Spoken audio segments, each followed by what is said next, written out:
Morocco में आए विनाशकारी भूकंप से मौत का आंकड़ा 3000 छू रहा है। वैसे तो इस अफ्रीकी देश में भूकंप आना नई बात नहीं, लेकिन ऐसी तबाही बीते कई दशकों में नहीं दिखी थी। एक तरफ सरकार लोगों की जान बचाने में लगी है, तो दूसरी तरफ कॉन्स्पिरेसी थ्योरी भी जोरों पर है। असल में तबाही से ठीक पहले आसमान में रहस्यमयी रोशनी दिखी थी, जिसका वीडियो वायरल हो गया। इससे ये शक जताया जाने लगा कि ये कुदरती आपदा नहीं, बल्कि किसी हाईटेक लैब की कारिस्तानी है। बहुत सी उंगलियां अमेरिका के मिलिट्री प्रोग्राम हार्प की तरफ उठ रही हैं। हार्प अमेरिका का एक प्रोजेक्ट है जो अलास्का की एक लैब में चल रहा है। ये रेडियो ट्रांसमीटर की मदद से ऊपरी वातावरण का अध्ययन करता है। साल 2022 में इसमें मौसम पर कई बड़े प्रोजेक्ट शुरू किए गए, लेकिन ये कभी नहीं कहा गया कि इसमें भूकंप ला सकने की क्षमता है। पहले भी कुदरती आपदाओं को लेकर हार्प संदेह के घेरे में रहा। कई देशों में आए भूकंप, सुनामी और भूस्खलन के लिए इस रिसर्च सेंटर को दोषी ठहराया गया। लेकिन इस मिलिट्री लैब की वेबसाइट पर लिखा है कि वो जो रेडियो फ्रीक्वेंसी भेजता है, वो धरती के किसी भी स्तर पर अवशोषित नहीं हो पाती। ऐसे में इस बात का सवाल ही नहीं उठता कि वो किसी भी तरह से मौसम को कंट्रोल कर सकता है। वो केवल इसकी स्टडी कर रहा है।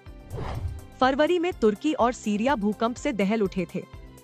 करीब 23,000 लोगों की जान गई थी। तब भी एक वीडियो वायरल हुआ था जिसमें भूकंप से ठीक पहले प्रभावित इलाकों के आसमान में नीली पीली रोशनी दिख रही थी। भूकंप के दौरान बिजली भी गिरी, जो असामान्य घटना थी। कहा गया कि आर्टिफिशियल तरीके से भूकंप लाया गया, जिसमें अमेरिका का हाथ था। इस तरह की कंस्पिरेसी थ्योरीज काफी समय से सुनने में आ रही हैं। अनुमान है कि कई देश मौसम को कंट्रोल करके दूसरों पर हमला करने की कोशिश करेंगे। ये हमला हथियारों या परमाणु बम से नहीं होगा, बल्कि नेचुरल लगेगा। जैसे बारिश को काबू करके कोई देश अपने दुश्मन देश में सूखा ले आए या फिर बाढ़ ले आए। भूकंप या सुनामी जैसी आपदा भी इसी तरह लाई जा सकती है। इस हमले को वेदर वॉरफेयर कहा जाता है। कॉन्स्पिरेसी थ्योरीज भले कुछ भी कहें, लेकिन साइंस को भी अनदेखा नहीं किया जा सकता।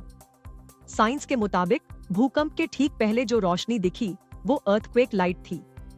भूकंप की भी अपनी रोशनी होती है, जो जमीन से लेकर आसमान तक का सफर करती है। ये धरती के भीतर भूकंपीय गतिविधि से जुड़े इलेक्ट्रोमैग्नेटिक करंट से पैदा होती है। इलेक्ट्रोमैग्नेटिक करंट तब बनता है जब धरती की टेक्टोनिक प्लेट में भारी हलचल मचे। पहले भी कई बार भूकंप से ठीक पहले रहस्यमयी रोशनी देखी गई है। ये वीडियो आपको कैसा लगा, हमें कमेंट सेक्शन में जरूर बताएं।